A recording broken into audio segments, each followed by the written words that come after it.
और शायद पुराना बयान निकालें तो याद भी होगा कि हमने ये कहा था कि 2024 आने वाला है और 24 हमारे लिए अच्छा होता भी नहीं है।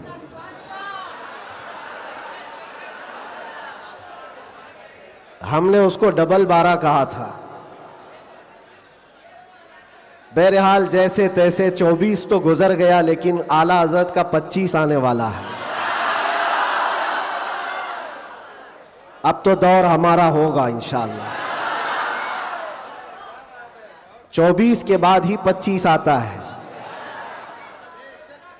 24 जब गुजर जाए तो फिर आला हज़रत का 25 आता है।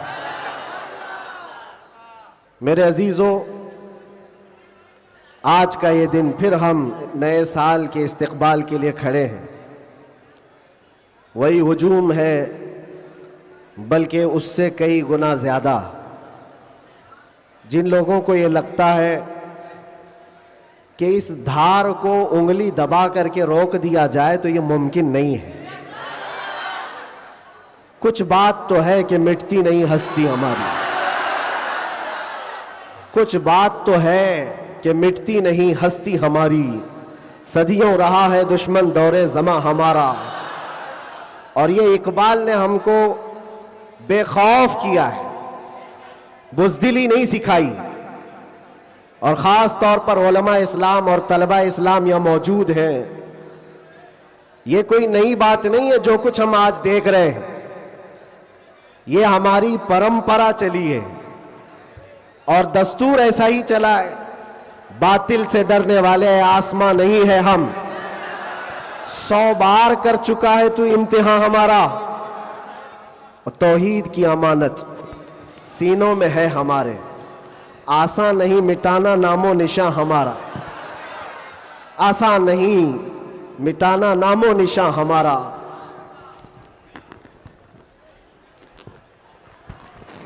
मेरे अजीजों, हम अपनी ताकत के बलबोते, अपने मनसब और अपने ओहदे के बलबोते इतनी बड़ी बातें नहीं करते। हम जो बात करते हैं वो ईमानी ताकत के बलबोते, इसलिए कि हमें हमारे बुजुर्गों ने सिखाया है।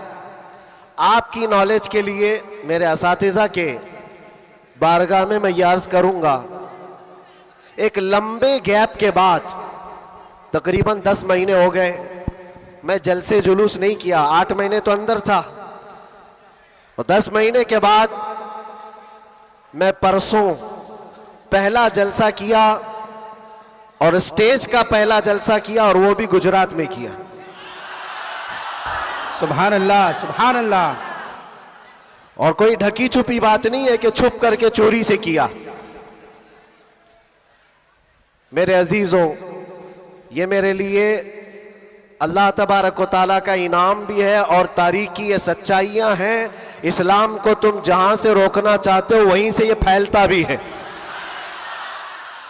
आज जा करके देखो, यूरोप, अमेरिका, सबसे कसरत से वहां पर अगर कोई दीन फैल रहा है तो इस्लाम है। उसकी वजह क्या है? उसकी वजह भी यही है, इस्लाम की फितरत में कुदरत ने वो लचक दी है, जितना ही दबाओगे उतना ही वो उभरेगा। सुभान अल्लाह, सुभान मैं अल्लाह। अल्लाह की बारगाह में ये दुआ भी करता था कि हमारे दीनी कामों पर कोई फर्क ना पड़े। रब तबारक व तआला ने मेरे लिए जो मैदान कुशादा फरमाया, मैंने अभी 3 दिन पहले के जलसे में, ये बाज़ाहिर वैसे तो सब डरते हैं अभी, उलमा भी और ख़ास तौर पर मेरे असातिज़ा सब इस बात से थोड़े बहुत अपने अंदर सहमते हुए हैं, मुझे लेकर के, मेरी सिक्योरिटी को लेकर के। लेकिन मेरे अजीज़ों, जो बोलने के लिए अल्लाह ने मुझे ज़ुबान अमानत में दिया है, वो जान बचाने के लिए नहीं, दीन बचाने के लिए। क्या बात है, क्या बात। सईदना सरकार इमाम हुसैन रदी अल्लाह ताला अन्हु की बारगाह में भी मैं पिछले साल मारेरा मुतहरा में था, उर्स के मौके पर, और हमारे चाहने वाले बहुत सारे मौजूद, खुसूसियत के साथ मुकर्रिर शहीर सैयद अमीन साहब, मुझसे कह रहे थे आपको लेकर के हम बहुत ज्यादा खौफजदा रहते हैं, डरते हैं, बहुत ज्यादा डरते हैं कि आपका होना बहुत जरूरी है कौम के लिए, नौजवानों के लिए। उस वक्त मैंने ये बात अर्ज की थी, सैयदना सरकार इमाम हुसैन का उम्मत में होना कितना जरूरी था।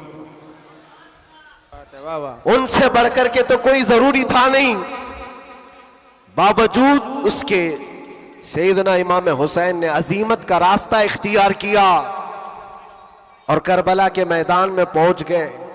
मैं ये बात यहां पर छेड़ा इसलिए कि मैंने 3 दिन कबल ये बात भी कही थी, मुझे टॉन्ट मार करके, ताना मार करके कुछ लोगों ने बार बार ये पूछा था, अंदर भी बाहर भी, कि कैसा लगा अंदर का माहौल, वापस आओगे गुजरात, दोबारा आओगे गुजरात।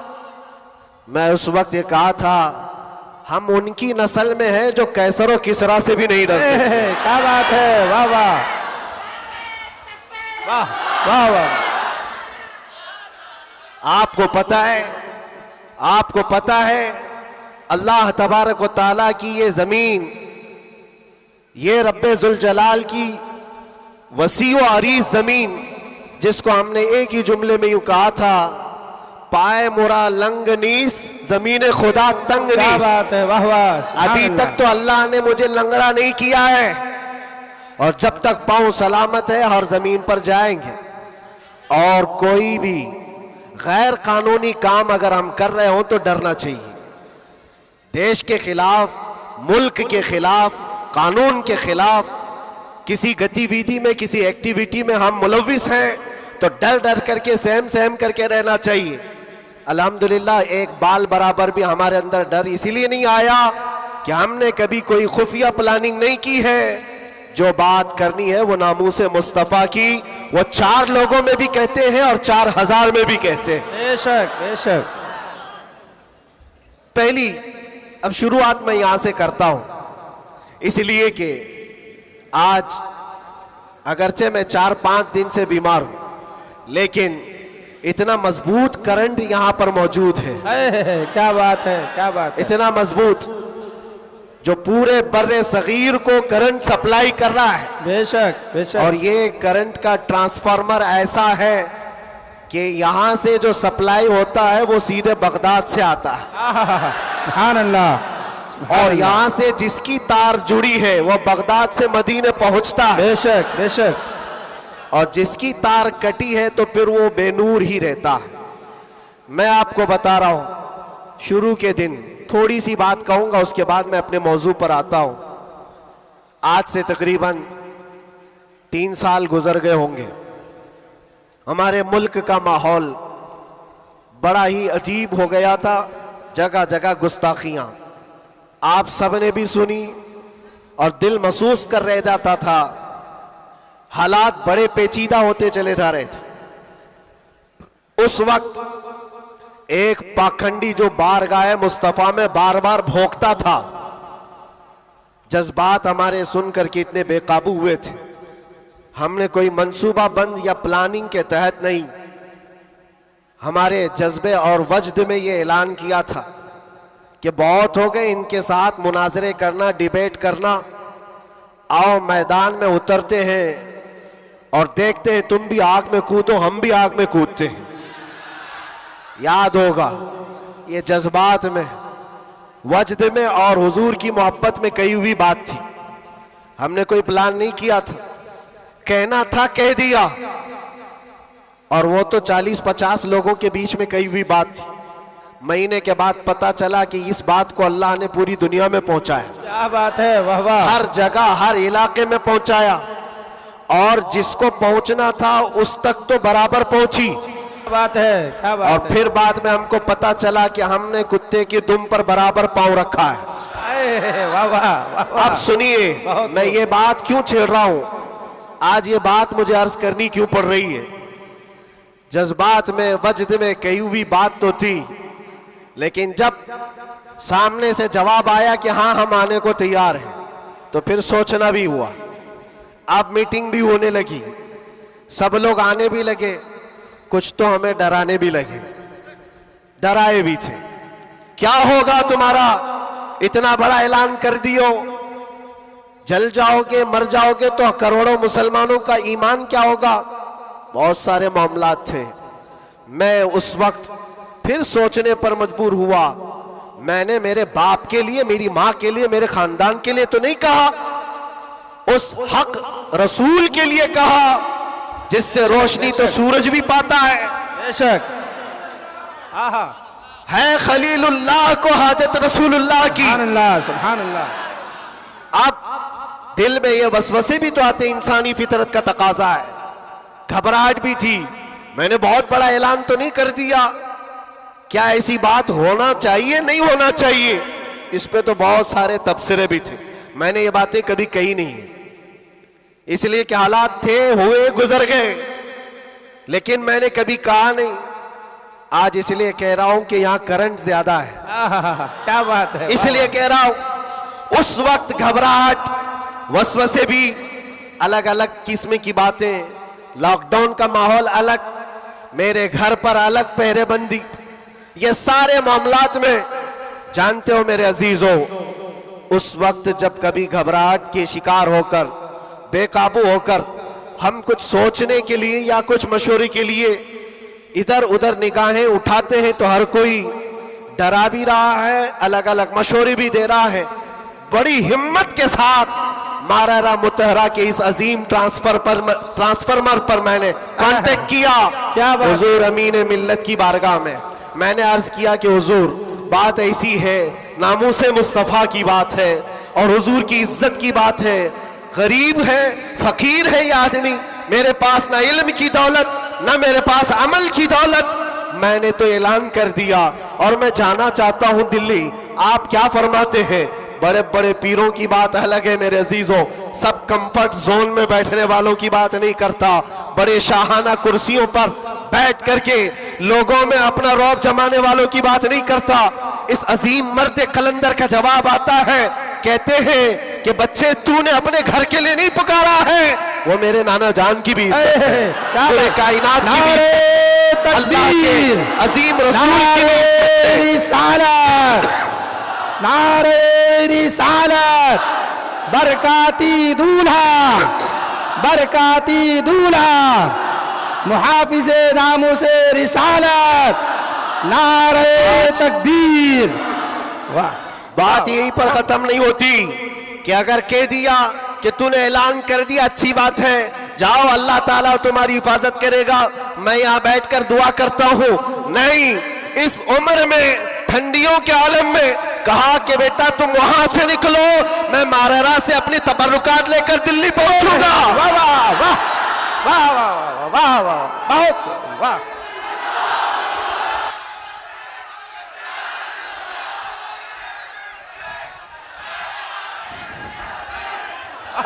वाह वाह, सुभान अल्लाह, सुभान अल्लाह।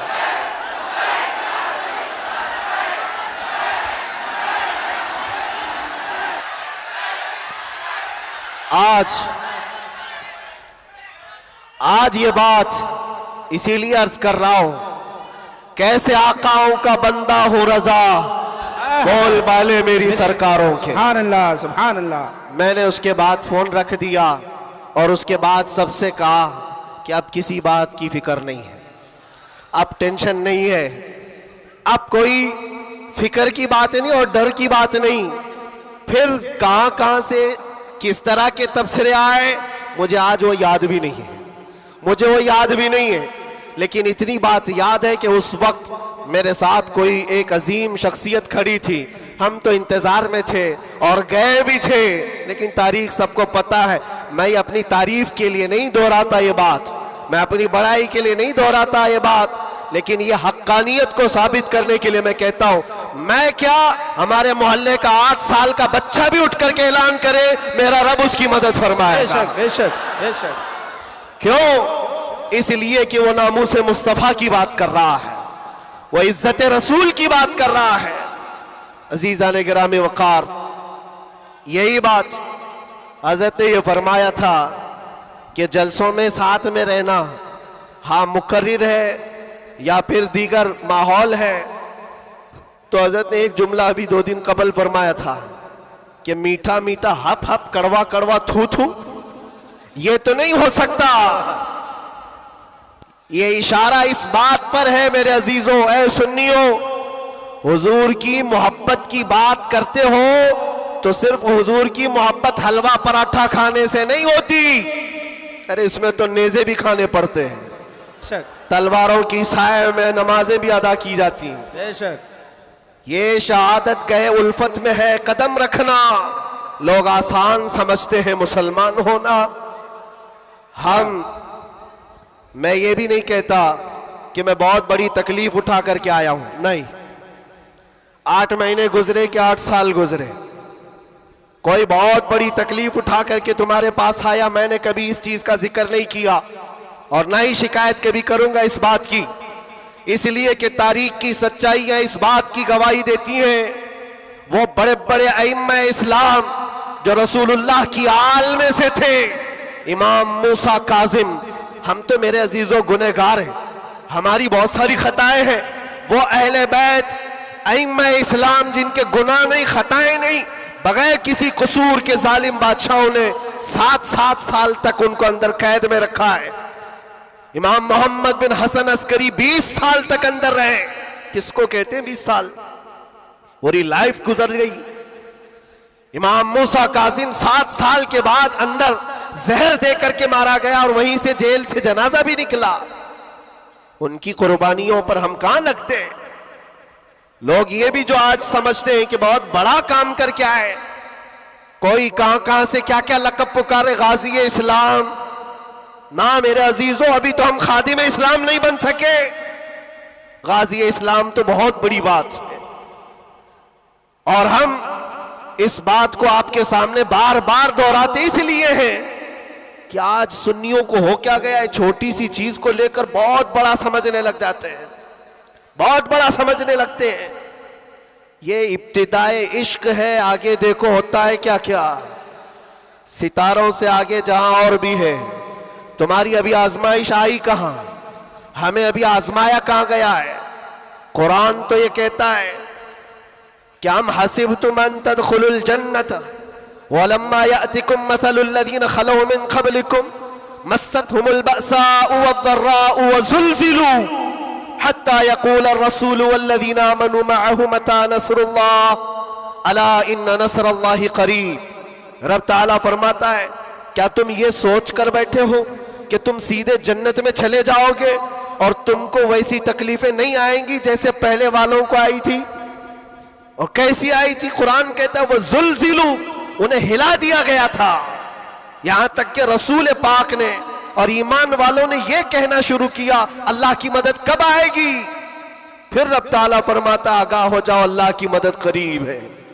हमारी आजमाइशें कहां आई है मेरे अजीजों? कौन सी तकलीफें, कौन सी मुसीबतें? उलमा इस्लाम को आज अल्लाह तबारक व तआला ने ठाट बाट से रखा है, हर तरह की सहूलियात तुम्हें आज मिली हुई है। कौन सी नेमत की कमी मौला ने दी है?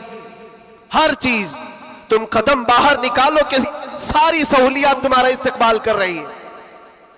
हम यहां एसी में दिन और रात गुजारने वाले हैं, कालीनों पर सजदे करने वाले हैं और मुर्ग मुसल्लम हर दिन खाने वाले हैं। तुम्हें कहां पता है अभी कि आजमाइश कहते किसे, तकलीफें कहते किसे?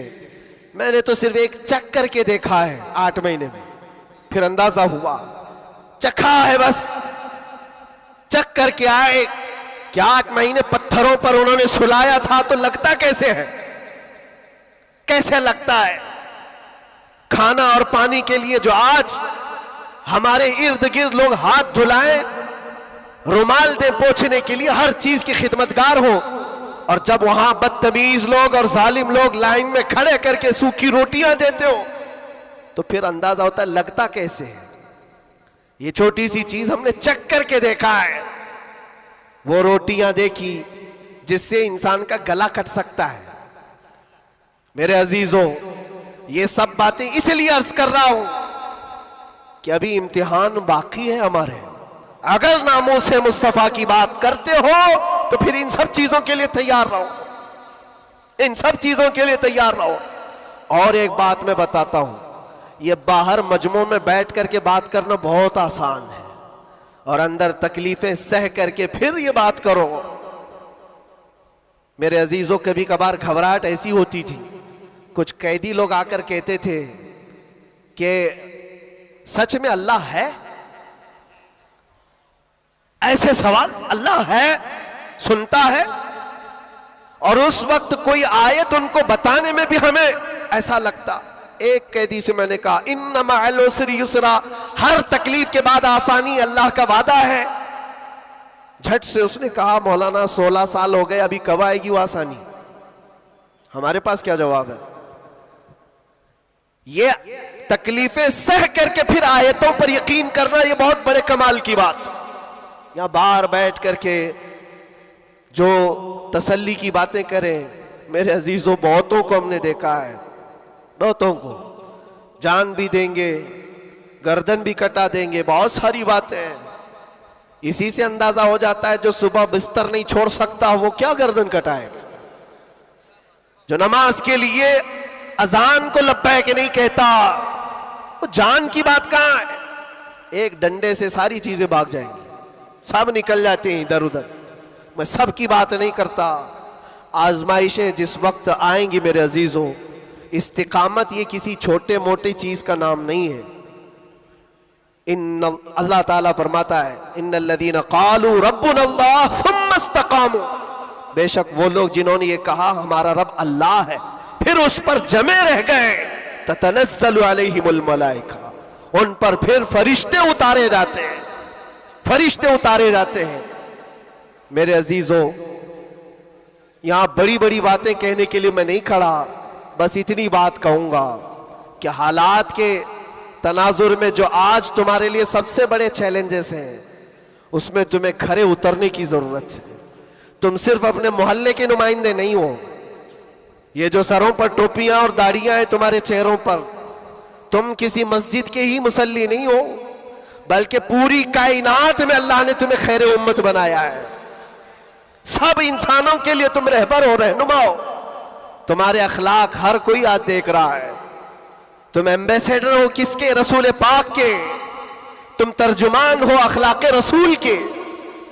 अगर आज तुम नहीं उठोगे और ये अखलाक नहीं दिखाओगे, तो इससे सिर्फ तुम्हारे घर का नहीं, पूरे दीन इस्लाम का, आगे आने वाली नस्लों का बहुत बड़ा खसारा है, बहुत बड़ा नुकसान है।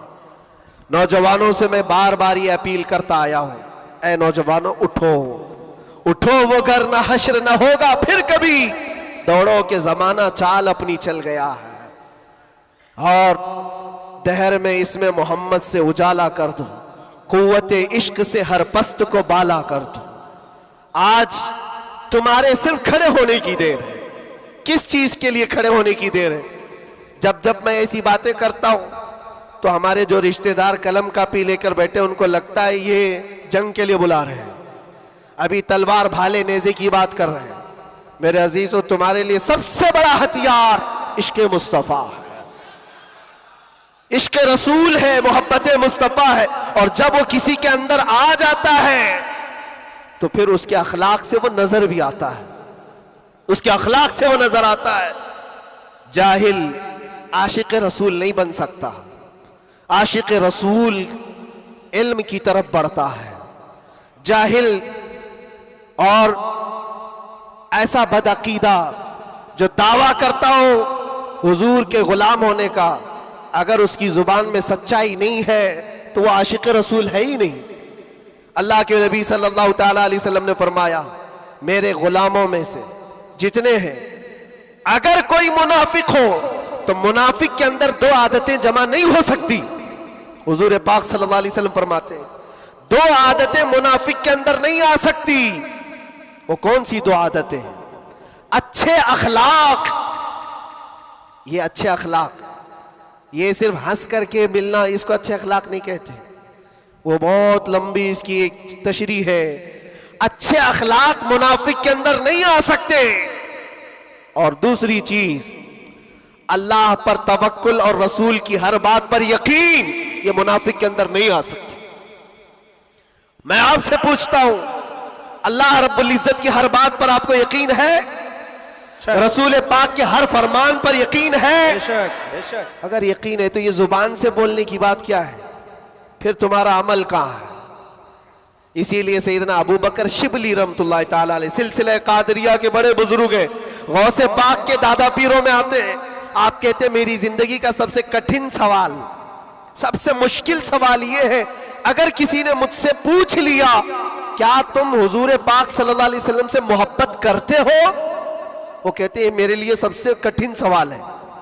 अभी मैं पूछूं तो सब हाथ भी उठाएंगे, सब उठा देंगे।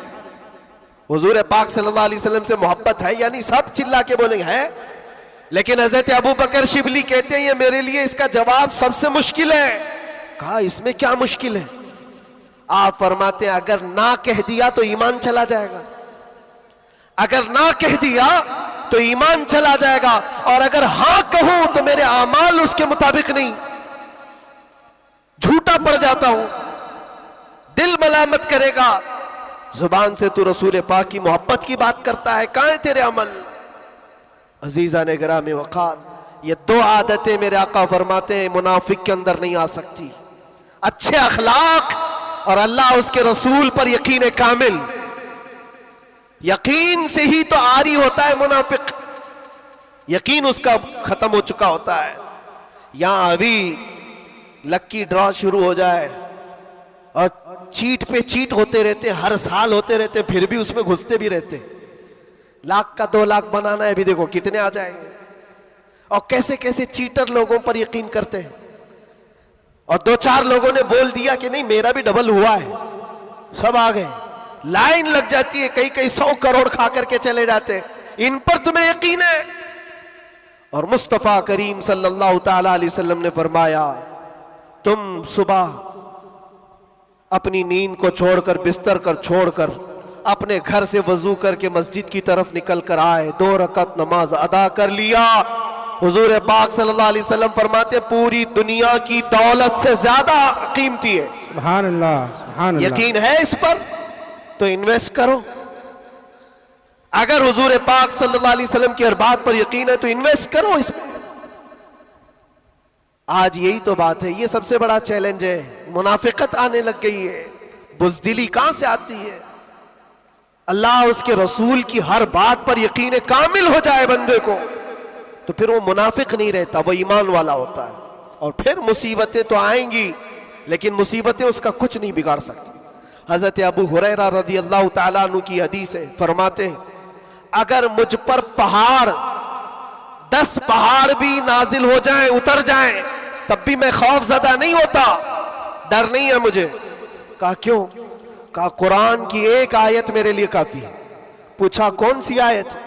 फरमाते अल्लाह फरमाता है कुल लन युसीबना इल्ला मा कतबल्लाहु लना हुवा मौलाना व अला अल्लाहि फल्यतवक्कलिल मुमिनून। फरमाते हैं अल्लाह ने अपने नबी से कहा है, ऐ महबूब आप फरमा दें हरगिज हमको कोई मुसीबत नहीं आती, उतनी ही आएगी जितना अल्लाह ने लिखा है। सुभान अल्लाह, सुभान अल्लाह। उतनी ही आएगी जितनी अल्लाह ने लिखा है। और फिर आगे रब ताला फरमाता हुवा मौलाना, वही हमारा मददगार है, वही हमारा मददगार है। व अला अल्लाहि फल्यतवक्कलिल मुमिनून, और मोमिनों को चाहिए कि अल्लाह ही पर भरोसा करें। बड़े बड़े लोगों को देखा, लेकिन कैद के दौरान, जेल के दौरान कुछ छोटे छोटे लोगों ने हमें बहुत कुछ सिखाया। गुजरात के एक छोटे से गांव का रहने वाला कैदी आ गया था, मानसिक संतुलन बिगड़ा हुआ था, घर वाले भी चाहते थे अंदर ही रहे, छुड़ाना भी नहीं चाहता था कोई, उठा पटक ज्यादा करता था, जवान था, और अंदर रहा। महीना गुजरने लग गया। वहां होता ऐसा, निजाम ऐसा है कि हर हफ्ते घर वालों की मुलाकात आ जाती, जालियों में, इधर से हम, बाहर से रिश्तेदार, हर कैदी के कोई, कभी माँ, कभी बाप, कभी भाई बहन, मुलाकात के लिए हफ्ते में 1 मरतबा टाइम मिलता है 15 मिनट का। लेकिन इस बंदे का कोई आता ही नहीं था, मिलने भी नहीं आए। महीना गुजर जाता, ये उठा पटक शुरू कर दे, लोगों को मारना। तो जेलर जो है घर को फोन लगाता उसके और कहता कि भाई तुम्हारा बेटा है, कभी तो आओ, मुलाकात लो उससे, सबको परेशान कर रखा है। और इसीलिए कि कैदियों की जो हालत बिगड़ती है तो ये बहुत बड़ा डेंजर मसला होता है, उनको संभालना। बाहर आप इधर उधर हुए तो अंदर डालेंगे, अंदर ही बिगड़ा तो फिर कौन सा अंदर, वो लास्ट मंजिल है। और इसीलिए वहां जाने के बाद डर भी निकलता है लोगों का, इसके बाद कहां जाना है, अब सीधे जन्नत है। आप सुने इस बात को। उसका बाप आया और कहा कि बेटा थोड़े दिन हो गए। इसने पूछा कब छुड़ाओगे मुझे, बेल कब होगी, छोटे से केस थे। कहा इस मंडे को जो है तुम्हारी बेल रख दूंगा, छूट जाओगे, इस मंडे को निकल जाओगे। वो आया, सब बैठे हुए थे, खुशी से ऐलान करता मंडे को मैं चला जाऊंगा, मंडे को छूट जाऊंगा। मंडे आया, ट्यूसडे आया, वेडनेसडे आया, फिर हफ्ता 2 हफ्ते उसका बाप आया ही नहीं। महीना गुजर रहा है, फिर ये उठा पटक शुरू करे। फिर फोन करके उसके बाप को बुलाया, आओ मुलाकात लो। बाप आया, फिर पूछा कब होगा अब्बा।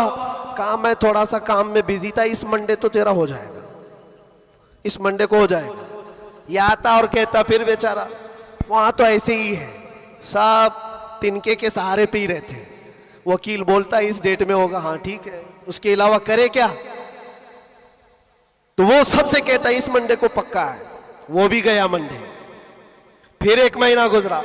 ये 6 महीने उसका बाप हर मंडे को ही बोलता था, बार बार आए, तवज्जो चाहता हूं। और हालत ऐसी हो गई 6 महीने के बाद वो बाप से मिलकर के अंदर आ रहा है, सारे कैदी खुद ही बोलने लगे इस मंडे को है ना तेरा। उसके बोलने से पहले ही कहते इस मंडे को बेल है ना तुम्हारी, जमानत होने वाली है। उसको हर्ट हो गया, तकलीफ हो गई। जब दिल पर किसी के चोट लगती है तो टूटे हुए दिलों की बहुत जल्दी सुनी भी जाती है। उसने झल्ला करके कहा था, गाली दे करके कहा था, क्रिमिनल था, गाली दे करके कहा था सबको, तुम लोग मेरा मजाक उड़ा रहे हो, मेरे बाप की वजह से या जेलर की वजह से मैं अंदर नहीं हूं। मेरा खुदा इतने दिन का लिखा है और जिस दिन लिखेगा तुम सब देखते रहोगे, मैं चला जाऊंगा। क्या बात है, वाह वाह। हमने सोचा ये कहां से इतना बड़ा ईमान आया। और इत्तेफाक से शनिचर के दिन वो अपने बाप से मिलकर के आया था, उसको चिढ़ाया गया था और वो बिफर करके इस तरह की बात किया था। और मंडे के दिन उसका बाप जमानत का बीड़ा लेकर आ ही गया और वो हंसते खुशी से जा रहा था और कहा मैं नहीं कह रहा था, मेरा खुदा जब तक लिखा हुआ है तब तक मैं यहां रहूंगा, किसी के बाप की ताकत नहीं हमें अंदर रखने की। इसीलिए मैं कहता हूं मेरे अजीजों, जो भी मुसीबतें आएंगी, हमारा अकीदा है अल्लाह ने फरमाया उतनी पहुंचेंगी जितनी अल्लाह ने लिखा है, और मददगार भी वही है, मददगार भी वही है। मैं इससे कबल भी आपके यहाँ एक बात सुनाया था, हजरत सैयदना यूसुफ अलैहिस्सलातु तस्लीम के मुतालिक। आप जेल के अंदर 7 साल काट लिए और 2 कैदियों ने ख्वाब देखा था। हजरत यूसुफ अलैहिस्सलाम ने उनके ख्वाब की ताबीर बताई थी। एक उसमें मरने वाला था, एक छूटने वाला था। कुरान पाक में वाकया मौजूद है। जो छूटने वाला था उसको यूसुफ अलैहिस्सलाम ने कहा था कि मैं तेरे ख्वाब की ताबीर बता रहा हूं, छूट करके जाएगा तू, बादशाह बदल चुका है, जो मुझे कैद में डाला था अब वो नहीं है, मिस्र का बादशाह भी बदल गया है, जाना और बादशाह से मेरी दरखास्त रखना कि मैं बेकसूर कई सालों से अंदर कैद में हूं। ये कैदी अपने ख्वाब की ताबीर के मुताबिक ही, उसने ख्वाब देखा था, उसकी ताबीर के मुताबिक छूट गया। और जेल से छूटने वाला सब भूल भी जाता है, पलट के दरवाजा भी नहीं देखता, कौन है क्या है सब भूल जाता है। और वो भी गया बेचारा, सब भूल गया। और बादशाह के सिपाहियों में, मुसाहिबीन में, खास लोगों में शामिल हो गया। लेकिन उसको वो बात याद नहीं आई यूसुफ अलैहिस्सलाम ने क्या कहा था। यूसुफ अलैहिस्सलाम की जो दरखास्त थी बादशाह के पास, वो भूल गया। और बाज रिवायतों में फिर 7 साल गुजर गए बिना किसी गलती और कसूर के। यूसुफ अलैहिस्सलातु तस्लीम एक दिन रब ताला की बारगाह में रो पड़े, कहा है मालिकुल मुल्क या ज़ल जलाली वल इकराम, तेरा ये बंदा बेकसूर कब तक ये दरवाजों के अंदर कैद रहेगा? क्या मेरे लिए दरवाजे अब खुलेंगे नहीं? तो जानते हो ये ऐसा मकाम है, रब तबारक व तआला ने फरमाया, ऐ यूसुफ, कैद में अंदर गया, अगर तुझे बाहर जाना ही था तो बादशाह से क्यों दरखास्त किया? क्या मैं नहीं था? ये नबियों के लिए है मेरे अजीजों, आला ईमान है। हजरत यूसुफ अलैहिस्सलाम इस पर फूट फूट कर रोते रहे।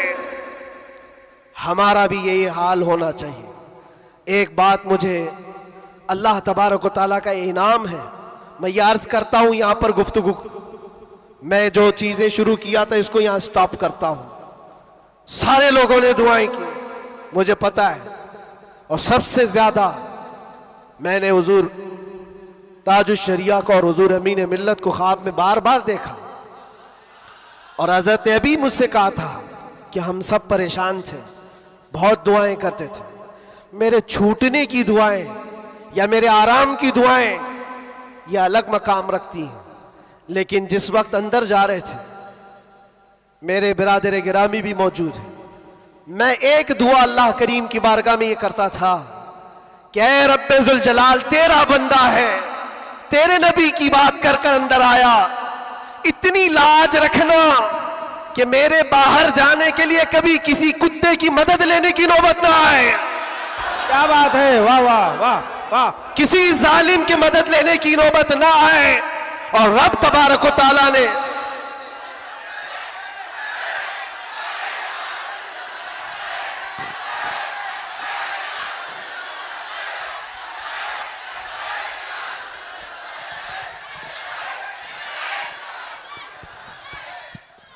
इस बात की वजाहत भी कर दूं, बहुत बड़ी जिम्मेदार शख्सियत मौजूद है, मेरे अल्फाज का मैं जिम्मेदार हूं जो कुछ कह रहा हूं।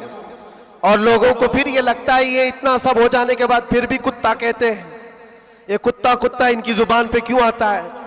मेरे अजीजों, ये अब कोई गैर कानूनी बात नहीं। सुप्रीम कोर्ट के जज ने भी हमारा जजमेंट देने के वक्त कहा था ये कोई ऐसी बात नहीं है, हेट स्पीच नहीं है, every dog has a day, हर कुत्ते का एक दिन होता है। हमने तो थोड़ा सा कहा था, उन्होंने बहुत कहा है। तो ये जो भी मैं कहूंगा अब सुप्रीम कोर्ट के एतबार से कहूंगा, और फिर मैं अभी तक तो कभी वो शेर को दोहराया भी नहीं, क्योंकि मैंने देखा है 5 साल के 6 साल के बच्चे सामने खड़े होकर के वही दोहरा रहे हैं। वाह वाह वाह। बल्कि मैंने तो ये भी देखा, अंदर कैदियों को जब बहुत ज्यादा तकलीफ देता था कोई, तो कहता था वही बात। वाह वाह। आज वक्त है तुम्हारा। क्या बात है। हर जगह पर खाना सही नहीं मिल रहा है तो भी वो कैदी यही पुकार कर कहते थे आज वक्त है, आज वक्त है। मेरे अजीजों, जितना ही तुम दबाओगे उतना ही वो उभरेगा। या हम अपनी तारीफ के लिए, अपने घर के लिए नहीं बोलते। हमने कभी किसी कम्युनिटी को, किसी खास धर्म को या किसी खास मजहब को निशाना बनाकर कभी नहीं बोला। हाँ, मेरा ये मिशन है कि जो हुजूर पाक सल्लल्लाहु ताला अलैहि वसल्लम की इज्जत के लिए उंगलियां उठाएगा तो हम उसका जवाब देते रहेंगे। बेशक बेशक। और अगर एक आदमी करता है तो एक का जवाब, 10 करते तो 10 का जवाब। इसका मतलब ये नहीं होता कि हम पूरी कम्युनिटी को बोल रहे हैं, पूरे मजहब को बोल रहे हैं, किसी कौम को बोल रहे हैं। ये तो फैलाई गई बात है। बहरहाल वक्त आने के बाद सब समझ में आ जाएगी।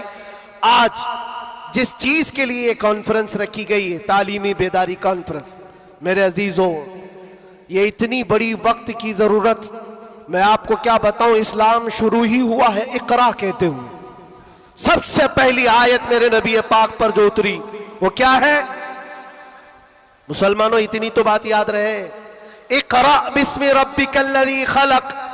कुरान की सबसे पहली आयत क्या है?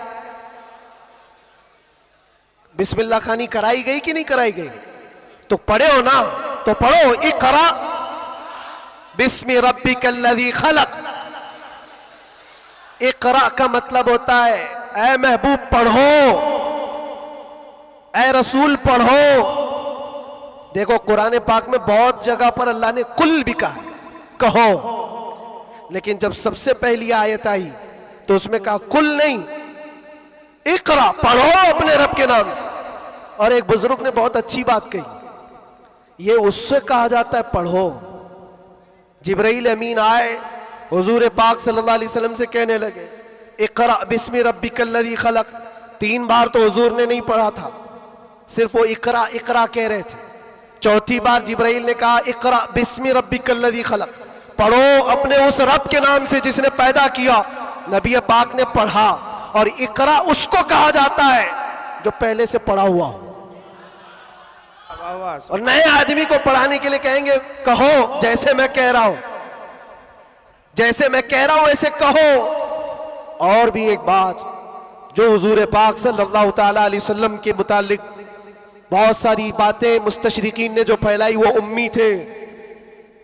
उम्मी का माना कुछ ना हंजार लोग अनपढ़ करते हैं कि इनके रसूल अनपढ़ थे। अनपढ़ नहीं, उम्मी कहते हैं जो किसी से नहीं पढ़ा हुआ हो। बेशक, उसका उस्ताद नहीं, लेकिन वो सबका उस्ताद है। सुभान अल्लाह, सुभान अल्लाह। अब एक बात तो मुझे बताओ, कुरान कहता है अर्रहमान अल्लमल कुरान खलकल इंसान, 3 आयतें।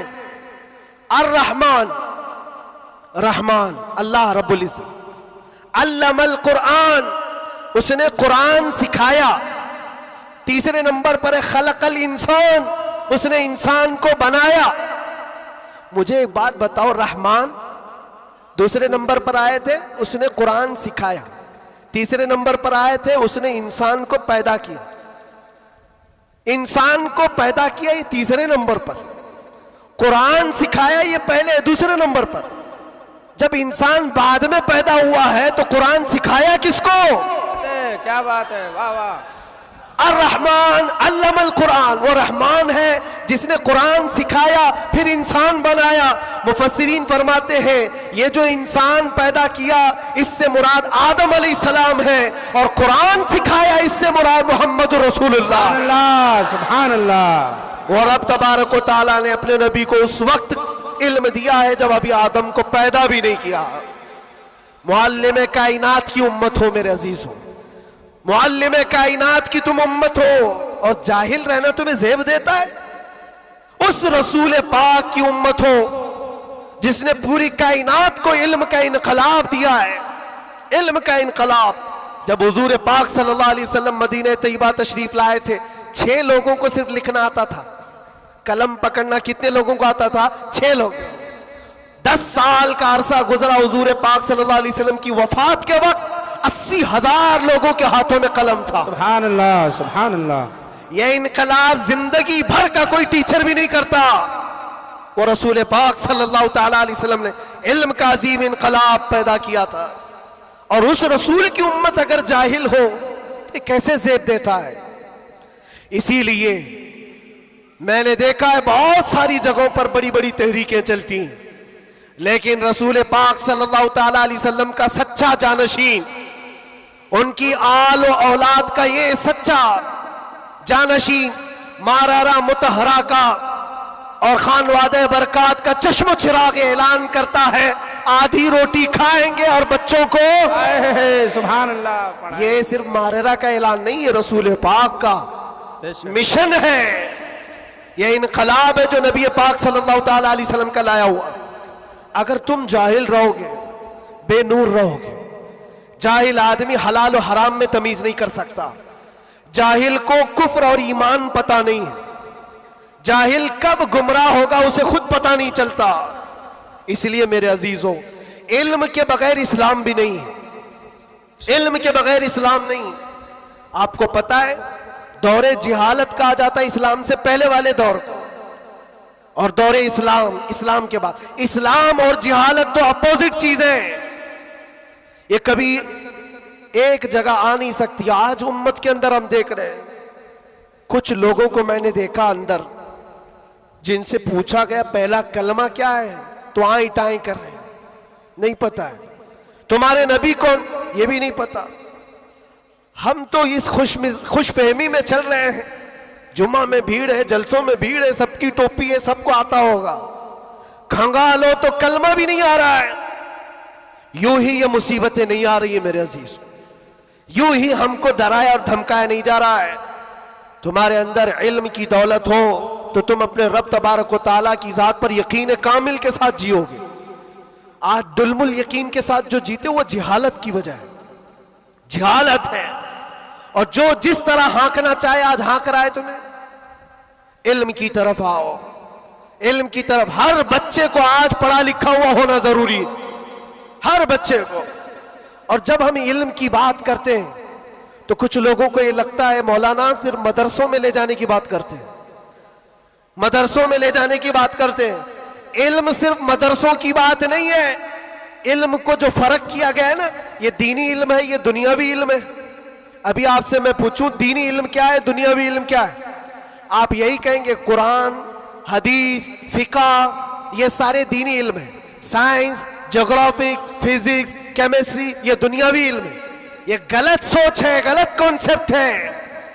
दीनी और दुनियावी इल्म इस तरह से फर्क नहीं किए जाते। अगर आप कुरान का इल्म, हदीस का इल्म, फिका का इल्म पैसा कमाने के लिए हासिल कर रहे हैं तो ये दुनियावी इल्म है, वो दीनी इल्म नहीं। मदरसों में भी वो दीनी इल्म नहीं। और साइंस पढ़ते हो, ज्योग्राफी पढ़ते हो, केमिस्ट्री पढ़ते हो अल्लाह को पहचानने के लिए, तो ये दीनी इल्म है, ये दीनी इल्म है। तुम्हारी सोच से ही दीनी और दुनियावी का फर्क होता है, ना कि डिपार्टमेंट और शोबे से फर्क होता है। इसलिए जो बच्चे कॉलेज में, यूनिवर्सिटीज में, वो अपना कंटिन्यू करें, बढ़े आगे। तुम जिस फील्ड में जाना चाहते हो, मेडिकल में, इंजीनियरिंग में, लॉ में, जिस चीज में भी जाना चाहते हो, नीयत सिर्फ ये हो जो कुरान ने फरमाया, इक़रा बिस्मि रब्बिकल्लज़ी खलक़, पढ़ो वही जो तुम्हारे रब के नाम से। सुभान अल्लाह। वो इल्म जो अल्लाह से दूर करता है, वो बड़ा सा बड़ा आलिम होकर के भी वो गुमराह है। और वो इल्म जो अल्लाह से करीब करता है, वही इल्म नूर है, वही इल्म नूर है। इमाम गज़ाली रहमतुल्लाह ताला अलैह फरमाते, सिर्फ ये मत समझो कि मैं इल्म की बात कर रहा हूं तो इल्म आने के बाद टोपी, जुब्बा, कुप्पा, बड़ा आलिम नजर आना चाहिए, नहीं। इल्म जब किसी के पास आता है तो सबसे पहले अखलाक लाता है। सच्चा इल्म अगर किसी के अंदर आए, अखलाक लाता है, फिर वो अल्लाह ताला की जात पर यकीन लाता है। क्योंकि कुरान कहता है इन्नमा यख्शल्लाह मिन इबादिहिल उलमा, इल्म वाले ही अल्लाह से ज्यादा डरते हैं। इमाम गज़ाली फरमाते हैं वो आलिम जो अपने इल्म को इसलिए इस्तेमाल करता है कि दुनिया में कुछ पैसे मिल जाएं, और सेठों के पास जाता है, मालदारों की जेब पर नजर रखता है, फरमाते वो उस मक्खी से ज्यादा गलीज है जो पखाने पे बैठती है। बल्कि वो कहते हैं वो औरत जो अपना जिस्म बेचती है उससे भी ज्यादा ये गलीज है, क्योंकि वो जिस्म बेचती है और ये ईमान बेचता है। इल्म जो सच्चा इल्म आता है वो अखलाक और तवक्कुल ले आता है। इसलिए आपसे मैं ये कहना चाहता हूं कि इल्म का मतलब सिर्फ दौड़ भाग ये नहीं है। कोई भी कॉलेज मिल जाए, कोई भी यूनिवर्सिटी मिल जाए, कोई भी मदरसा मिल जाए, तुम्हारा टारगेट ये होना चाहिए वो इल्म मुझे मिले जो मुझे मेरे रब की पहचान दिलाए, मुझे मेरे रब की पहचान दिलाए। और जब अल्लाह रब्बुल इज्जत के नाम से कोई शुरू करता है, मेरे अजीजों, बड़े बड़े इनकलाबात आते हैं, बड़े बड़े इनकलाबात आते हैं। या आज दुनिया छुपा छुपा कर रख रही है, हमारे दामन में उलमा की कमी नहीं रही इस्लाम में कभी। ये तो जाहिल आज हुई हमारी कौम, वरना दुनिया को क्या नहीं दिया है उलमा इस्लाम ने। आपको पता है ये सब जो उठाए हुए कैमरे हैं ये किसकी देन है? सबसे पहले इब्नुल हैसम ने ये कैमरे की इजाद की थी और उसकी थ्योरी भी बनाई थी अपनी आंखों के लेंस से। दुनिया को उड़ने का तरीका देने वाला अब्बास बिन फराज सबसे पहले प्लेन बनने से भी पहले उड़ करके एक मीनारे से पैराशूट का तस्वुर देने वाला, एक्सरे का तस्वुर देने वाला आलिम इस्लाम है। खवारज़मी ने घड़ी का तस्वुर दिया है। अलजिब्रा इस्लामी उलमा ने तुम्हारे सामने रखा है। आज जो ये हिंद से लिखे जाते हैं 1 2 3, ये आदात कहां से आए? इस्लामी उलमा ने इसको ईजाद की। इजादात की एक लंबी फेरिस्त है। आज भी कैलिफोर्निया यूनिवर्सिटी के अंदर, अमेरिका के अंदर तिब में, मेडिकल में और बच्चों की सर्जरी पर जो लिखी गई सबसे पहली किताब अबू अली सीना की है। अल कानून आज भी रखी हुई है। पूरी दुनिया को सर्जरी सिखाने वाले, पूरी दुनिया को मेडिकल लाइन में लाने वाले इस्लामी उलमा है। बच्चों के अमराज पर सबसे पहली लिखी जाने वाली किताब उलमा इस्लाम की है। कौन सा मैदान है जिसमें मेरे नबी के गुलामों ने बाजी नहीं मारी है? सब जगह है। बस बात आकर के यहां रुकती है, जिसको इकबाल ने क्या सच्चे अल्फाज में कहा है, उनके जो हम गुलाम थे खल्क के पेशवा रहे। सुभान अल्लाह। खुलासा यही है, उनके जो हम गुलाम थे खल्क के पेशवा रहे, उनसे फिरे जहां फिरा फिराई कमी वकार में। ये डोर जो कटी है तुम्हारी या धीमी हुई है, यहां से इज्जतों में कमी आई है। पढ़ना लिखना तुमने बंद कर दिया, ना इधर के है ना उधर के है। मेरे अजीजों, ना मदरसों का इल्म रह गया, ना स्कूल कॉलेज का इल्म रह गया। ये तो इस्लाम का तकाजा नहीं है, इस्लाम नहीं चाहता है।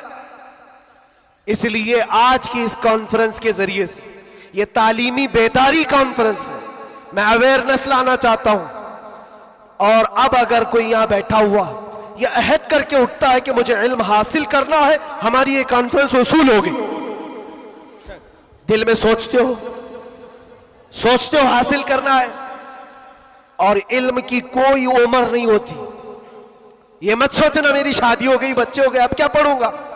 अरे बूढ़े हो जाओ, दाढ़ी सफेद हो जाओ, तब भी तुम्हारे इल्म हासिल करने की उम्र नहीं जाएगी।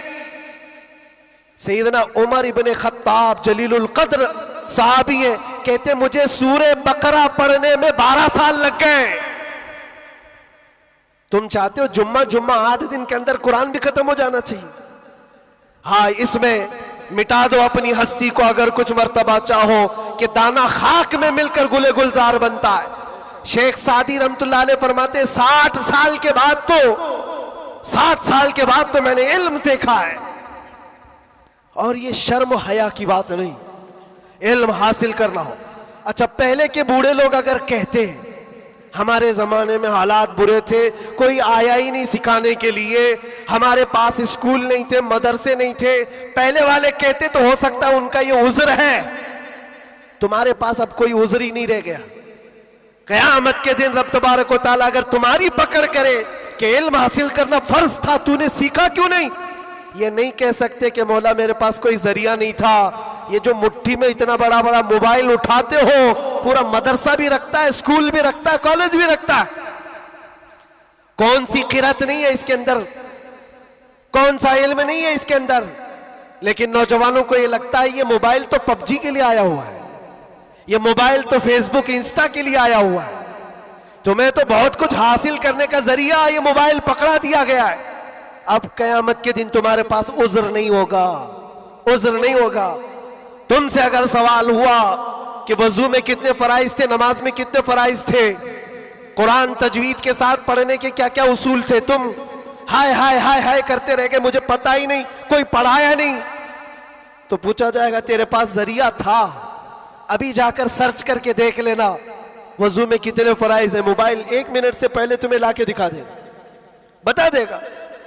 हाँ, ज्यादा से ज्यादा क्या होगा, कंफ्यूजन, क्या मैंने सर्च तो किया है वजू में कितने फर्ज, अब आ तो गया जवाब, लेकिन यह पता नहीं चल रहा है ये अपोजिशन का है कि हमारा है। इसके लिए तो उलमा बैठे हुए हैं। इतना पूछ सकते हो कि हज़रत मैंने रिसर्च किया है, ये सारी चीजें तो मुझे मिल गई।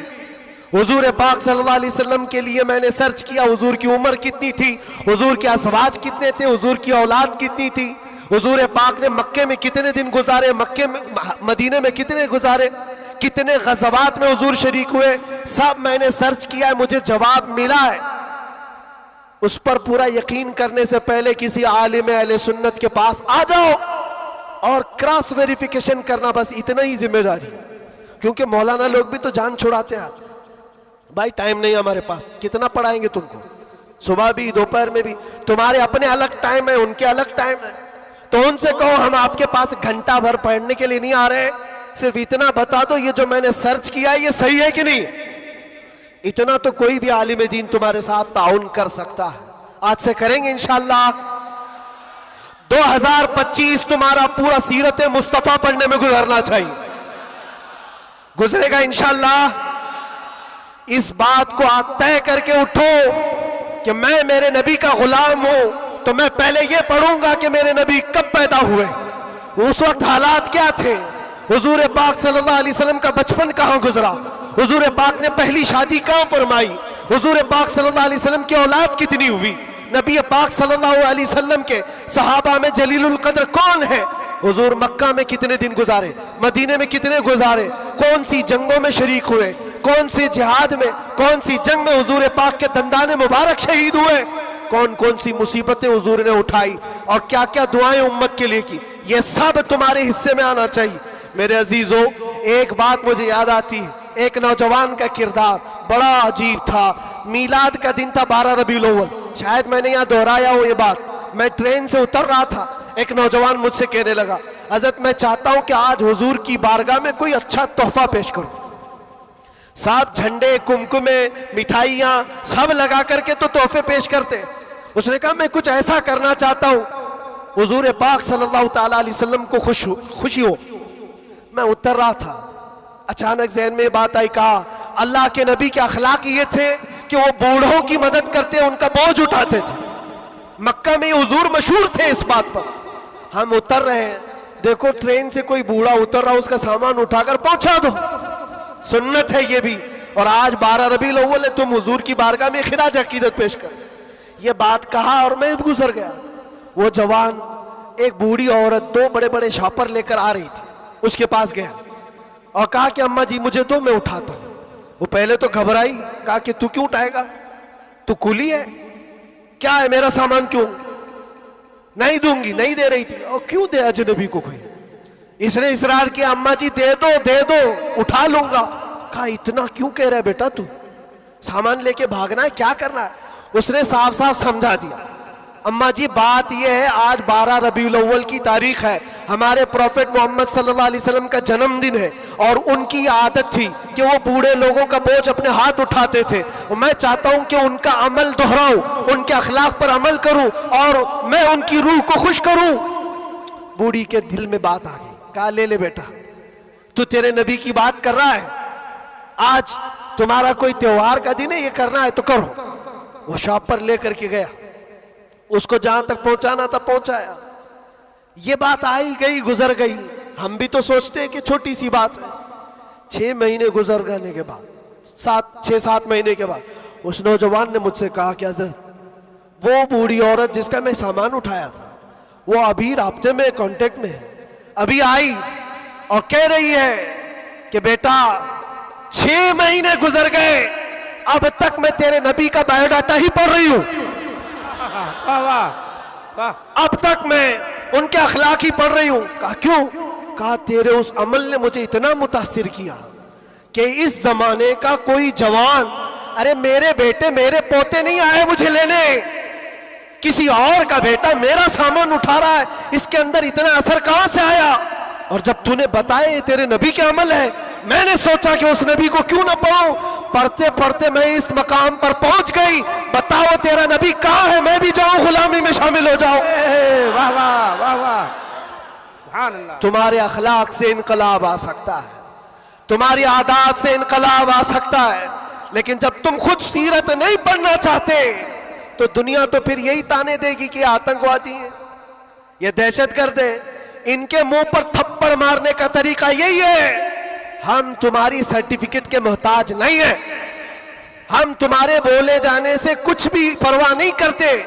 तुम्हें अपने नबी के अखलाक करके दिखाना है, करके दिखाना है, नफरत नहीं। हुजूर पाक सल्लल्लाहु ताला अलैहि वसल्लम से अगर मोहब्बत है तो उठो और इल्म को आम करो, और हुजूर की सीरत पढ़ने के बाद तुम्हारा दिल कुशादा हो जाएगा, जहन वसी हो जाएगा, सोचने की ताकत बढ़ जाएगी। इसलिए कि सुन सुन करके मानना और है, जान करके मानना और है। जब समझ जाओगे तो रोज इश्क बढ़ता चला जाएगा। आप चाहते हो मेरे नबी पाक की मोहब्बत और आए, चाहते हो हुजूर का इश्क और बढ़े, सिर्फ और सिर्फ यह है कि हुजूर को पढ़ना शुरू करो, सीरत पढ़ो और इतना गुम हो जाओ, इतना गुम हो जाओ कि फिर तुम मुस्कुरा भी दो या चलने फिरने लगो तो दुनिया पुकार कर कहेगी इसके अंदर से मदीने की खुशबू आती। क्यों? पढ़ने वाला उसी में मलबूस हो जाता है। 3 घंटे फिल्म देख करके यहाँ नाटक करने लगता है आदमी। क्यों? इसलिए कि इंसान की फितरत ऐसी है, जो देखता है वो कैच करता है और उसी तरह करने की कोशिश करता है।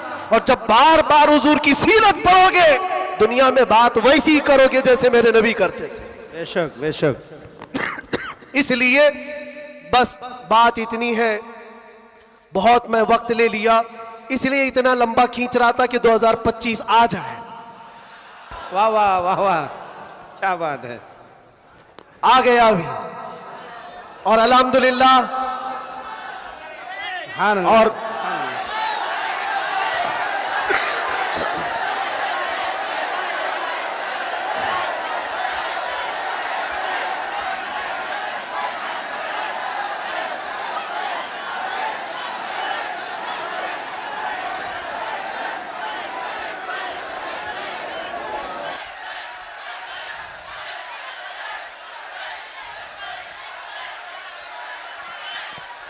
अल्लाह तबारक व तआला इस आने वाले साल को हम सब के लिए खैर और बरकत वाला साल बनाए। बला और मुसीबतों से अल्लाह हम सबको नजात रखे और इस पूरे साल को अल्लाह ताला हम सब के ईमान और अकीदे में जिला अता करे। बात वही मैं दोहरा कर ख़त्म करता हूँ मेरे अजीज़ों, 24 को जाना था, चला गया, और आला हज़रत का 25 को आना था। वाह वाह। और इंशाअल्लाह 25 में ये सिक्का चलेगा इंशाअल्लाह। और फिर कहोगे आई नहीं हुकूमत, सिक्का नया चलेगा।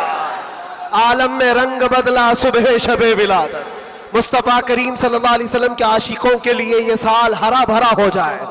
मौला करीम की बारगाह में ये दुआ भी करते हैं कि रब तबारक व तआला इस आने वाले साल को हम सब के इल्म का साल बनाए, हम सब के अखलाक का साल बनाए और इनकलाब का साल बनाए। और जो आयत अल्लाह ने फरमाई उस वादे के मुताबिक इन्ना मअल उसरि युसरा, हर तकलीफ के बाद आसानी है, हर तकलीफ के बाद आसानी है। मौला जो जो तकलीफें अब तक हमको आई थी, अब आसानियों में तो हम सबको ईमान अता फरमा, आसानियों में हमें कदम रसूल की दौलत अता फरमा। और बस इतनी दुआ करो मेरे अजीजों, जब हमारे जाने का वक्त आए तो रब तबारक व तआला हम सब पर इतना एहसान करे कि इस कायनात में हर रंगो बू को देख लिया, सूंघ लिया, हर शक्ल सूरत को देख लिया और पहचान लिया। बस ये आंखें तरसती हैं इस बात के लिए, कुछ ऐसा कर दे मेरे किरदिगार आंखों में, हमेशा नक्श रहे रुए यार आंखों में। उन्हें न देखा तो किस काम की है ये आंखें, कि देखने की है सारी बहार आंखों में। रब ताला की बारगाह में दुआ करो, मौला तेरा ये बंदा तुझसे आज ये इल्तिजा करता है, इस नए साल की बरकत में दुनिया मिठाइयां तकसीम कर रही है, हमें इनाम में तू दीदार रसूल अता फरमा दे। इस आले रसूल की बरकत से मौला मरने से पहले हमें जियारत मुस्तफ़ा नसीब फरमाए। वो शक्ल सूरत मुस्तफ़ा जो आंखों में बस जाए तो दुनिया का हुस्न हेच हो जाए। मौला करीम हमको उस हुस्न का परस्तार बनाए, उस हुस्न का आशिक बनाए। अजीज़ा ने गिराम वक़ार, आखिरी बातें ये, ख़ास तौर पर ये नए साल की जो रात है, जा कर के यहाँ से कोई अय्याशी के अड्डे पर नहीं जाना, कभी कोई गुनाहों की तरफ ना जाए, वरना तुम्हारी ये सारी महफिल फजूल है। तुमने साल का आखिर भी अल्लाह के जिक्र में बनाया है और साल का शुरू भी अल्लाह के जिक्र में है। 12 से पहले भी अल्लाह का जिक्र कर रहे थे, 12 के बाद भी तुमने साल का आखिर भी महफिल रसूल में गुजारा, साल की इब्तिदा भी महफिल रसूल में गुजारी। और हो सके तो कल रोजा रख लेना, जिसको ताकत हो रख लेना, नफिल है, ताकि साल की इब्तिदा अल्लाह के इस रोजे से हो और अल्लाह करीम उस रोजे की बरकत से हम सबका पूरा साल अच्छा करे। यहां से कोई अड्डों पर तो नहीं जाएगा इंशाअल्लाह, कोई अगर जा भी रहा हो तो उसको रोक लेना। आज की रात दुनिया अय्याशियों के अड्डे सजाई है, रात भर यहाँ पर शराब आम हो चुकी होगी, जिना और क्लब और बार सब सज गए होंगे, लेकिन क्या ये तुम्हारे लिए अल्लाह का एहसान और इनाम नहीं है? क्या उन करोड़ों में से अल्लाह ने उठाकर तुम्हें अपने घर में बिठाया? और एक बात याद रखो, एक बात याद, मुझे किसी से मिलना है तो दिन में मिल लेता हूं, टाइम कब देते हैं, दोपहर में आ जाओ, शाम में आ जाओ, लेकिन कोई खास होता है तो ही रात के 12 बजे मिलता है। बहुत रात में खास लोगों से ही मिलने का मौका निकाला जाता है, वरना तो सबको टरका दिया जाता है। मेरे अजीजों, रात के 12 बज रहे हैं और रब ताला तुम्हें अपनी मुलाकात के लिए यहां बुलाया, यह बख्शिश के लिए बुलाया गया है, यह रहमत के लिए बुलाया गया है।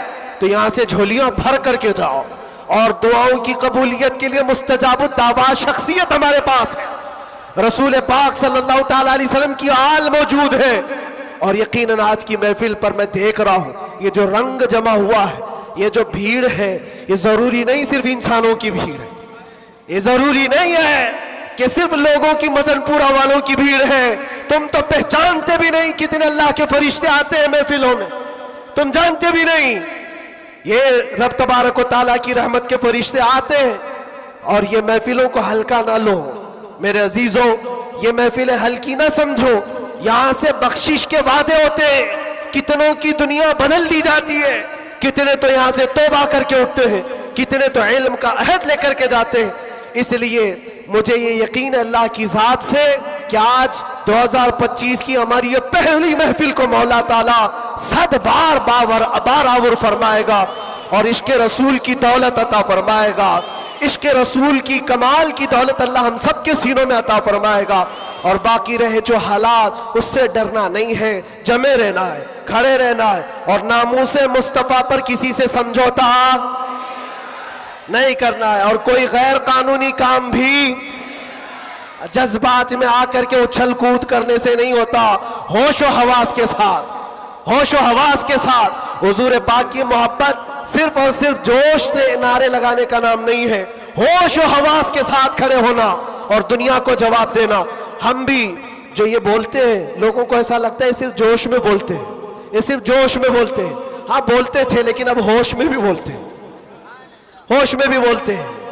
और डर करके नहीं, डर करके नहीं, बल्कि इसलिए कि हुजूर पाक सल्लल्लाहु ताला अलैहि वसल्लम की उम्मत की खिदमत करनी है, हुजूर के नामूस के लिए काम करना है।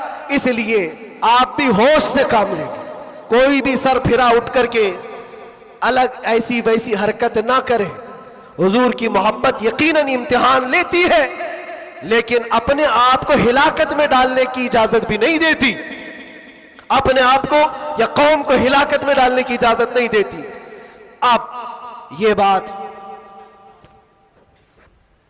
नारे तकबीर, नारे रिसालत, आप बैठे रहे, आप लोग बैठे रहे।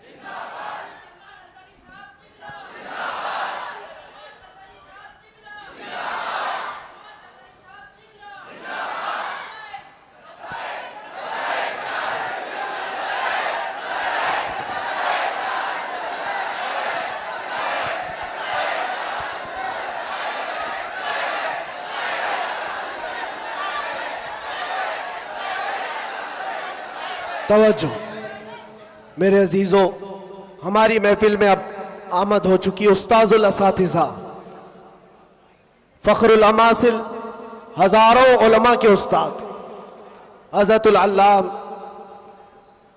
मौलाना मुफ्ती मसूद अहमद बरकाती साहब क़िबला, उस्ताद अल जामिअतुल अशरफिया मुबारकपुर। यहाँ पर तशरीफ़ है, हमारे दादा उस्ताद भी हैं और इंशाअल्लाह अज़ीज़ आप उनको सुनेंगे। और अब हमारा वक्त हो गया, मसला भी है, पानी जब आ जाता है तो तयम्मुम टूट जाता है। अब ये तयम्मुम था जो टेम्पररी आपके पास चल रहा था, अब पक्का पानी आपके पास है, आपको उन्हें सुनना है। बस इस शेर के साथ मैं अपनी गुफ्तगू को ख़त्म करता हूँ। लुब्बे लुबाब हासिल कलाम, खुलासा गुफ्तगू ये है कि मोहम्मद से वफा तूने तो हम तेरे हैं। ये जहां चीज है क्या, ये सियासत चीज है क्या, ये जायदाद दौलत चीज है क्या, अरे तो तुम्हारे लिए लौह कलम है, तो ये सब दुनिया चीजें क्या? लौह कलम तेरे हैं, शर्त यह है कि तुम हुजूर पाक की गुलामी में आओ।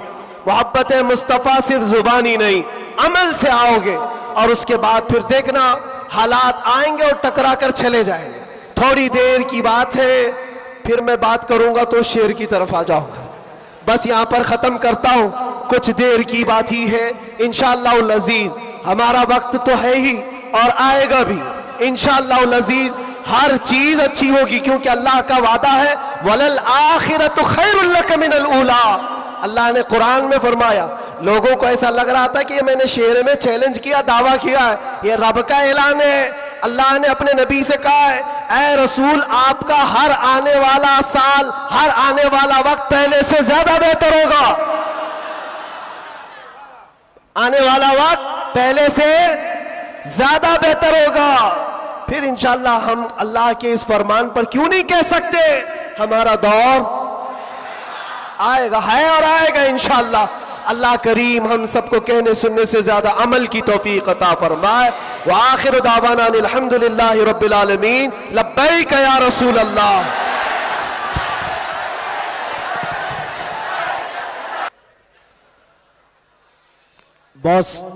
बहुत सारे अहबाब मुझे आज मुसलसल इसरार के साथ ये बात कहते आए कि मैं कभी अंदर क्या क्या हुआ ये सारे हालात न बताना चाहता हूँ, नहीं वो कोई ऐसी दास्तान है, लेकिन कुछ अशार थे जिसको पढ़ा गया था। और कैद के अंदर कुछ ऐसे हालात होते हैं जो आदमी को शायर भी बना देते हैं और बहुत कुछ भी बना देते हैं। हज़रत की बारगाह में ये अर्ज़ कर रहा हूँ, दो चंद अशार हैं, इसको सुने। जिन लोगों ने मुझे इसरार किया, मैं शायर नहीं हूँ और मुझे शेर व शायरी याद भी नहीं रहती है, मेरी तकरीरों में मैं भूल भी जाता हूँ। हाँ, बस आला हज़रत के अशार वैसे ही आ जाते हैं। अर्ज़ किए थे, बस थोड़ी देर। दास्ताने गम सुनाऊं कैद ज़िंदा की मेरी, वहशते जुल्मों सितम से कब कपाई जा मेरी, वहशते जुल्मों सितम से कब कपाई जा मेरी। क्या है आज़ादी बताओ, कौन है आज़ाद अब? क्या है आज़ादी बताओ, कौन है आज़ाद अब? हो गई लंबी सज़ा एक शेर पढ़ते ही मेरी, हो गई लंबी सज़ा एक शेर पढ़ते ही मेरी। जुर्म है बस ये मेरा, हक बोलता हूं बरमला। जुर्म है बस ये मेरा, हक बोलता हूं बरमला। चाटना तलवे किसी के है नहीं फितरत मेरी, चाटना तलवे किसी के है नहीं फितरत मेरी। और लोगों को पता भी होगा, जब यहां मुझे लेने आए थे हमारे रिश्तेदार और बहुत बड़ी जमात में आए थे, कैद के दिन का वो मंजर और अजीजों का समंदर, कैद के दिन का वो मंजर और अजीजों का समंदर, देख कर घबरा गया तागूत भी इज्जत मेरी, देख कर घबरा गया तागूत भी इज्जत मेरी। जांच में मेरी किसी शोबे ने छोड़ी न कसर, कोई शोबा बचा नहीं, जितने डिपार्टमेंट थे सबने लगा दिया। इसको अर्ज करते हैं, जांच में मेरी किसी शोबे ने छोड़ी ना कसर। बात आई हर तरफ से जुर्म था गैरत मेरी, बात आई हर तरफ से जुर्म था गैरत मेरी। हर सिपाही पूछता था पांव के नीचे बिठाकर, ये दिन हमने देखे कंटिन्यू।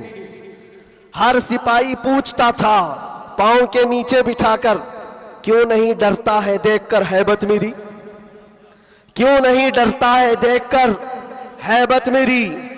बोलता मैं साहब जी क्या कहूं लग जाएगी, बोलता मैं साहब जी क्या कहूं लग जाएगी। आज है बस वक्त तुम्हारा याद रखना बात मेरी, आज है बस वक्त तुम्हारा याद रखना बात मेरी। बेड़ियां पहना के मुझको लाके डाला जेल में, सख्त पैरा संतरी का बढ़ गई हैरत मेरी। छोटी सी एक कोठरी थी और दरवाजे भी बंद, कब्र का मंजर लगे, गुजरी थी ऐसी रात मेरी। रात थी कटती नहीं, दिन लगे हफ्ते के भर। रात थी कटती नहीं, दिन लगे हफ्ते के भर। कैदियों को देखकर बढ़ती थी फिर वहशत मेरी। जी कभी खाने को करता ही नहीं था जेल में, जी कभी करता ही नहीं था, जी कभी खाने को करता ही नहीं था जेल में। यूं भी हर दिन हो गई रोजे की आदत मेरी, यूं भी हर दिन हो गई थी रोजे की आदत मेरी। अहले खाना की वहां पर याद आती थी बहुत, और अजीजों की मोहब्बत जो कमाई थी मेरी। मेरे उस्ताद और भाई, मेरे शागिर्द और अजीज जेल में आए थे मिलने, लग रही थी ईद मेरी। जेल में आए थे मिलने, लग रही थी ईद मेरी। कैद का गम जब बढ़े तो याद करता था मैं ये, कैद का गम जब बढ़े तो याद करता था मैं ये। बुजुर्गों से सख्त बढ़कर थी नहीं हालत मेरी, बुजुर्गों से सख्त बढ़कर थी नहीं हालत मेरी। गिर के सजदे में खुदा से गिड़गिड़ाता था बहुत, जानता है वो ही बस एक कैद की हालत मेरी। मुस्तफा को याद करना थी मेरे गम की दवा, मुस्तफा को याद करना थी मेरे गम की दवा। गम बदल जाते खुशी में देखकर किस्मत मेरी, गम बदल जाते देखकर किस्मत मेरी। फख्र है इस बात पर कैदी बना उस नाम पर। लब्बैक या रसूल अल्लाह। फख्र है इस बात पर कैदी बना उस नाम पर। ये तो है सुन्नत बिलाली बन गई किस्मत मेरी, ये तो है सुन्नत बिलाली बन गई किस्मत मेरी। उसके बाद फिर हमने जमकर ये कहा था, हाथ में बेड़ी ही क्या डाल दो गर्दन में भी अब, हाथ में बेड़ी ही क्या डाल दो गर्दन में भी अब। है उन्हीं के नाम का सब जिंदगी और मौत मेरी, है उन्हीं के नाम का सब जिंदगी और मौत मेरी। जब हुआ एहसास मुझको, जब हुआ एहसास मुझको बात का ज़ंदान में, इस बात का ज़ंदान में छट गया गम और डर, फिर बढ़ गई जुरत मेरी। छट गया गम और डर, फिर बढ़ गई जुरत मेरी। और आखिरी शेर, इसलिए करता है ऐलान झूम कर सलमान अब। ये खुलासा है और पूरी दास्तान इसमें है। इसलिए करता है ऐलान झूम कर सलमान अब। जेल थी न कैद थी, बढ़नी थी बस इज्जत मेरी।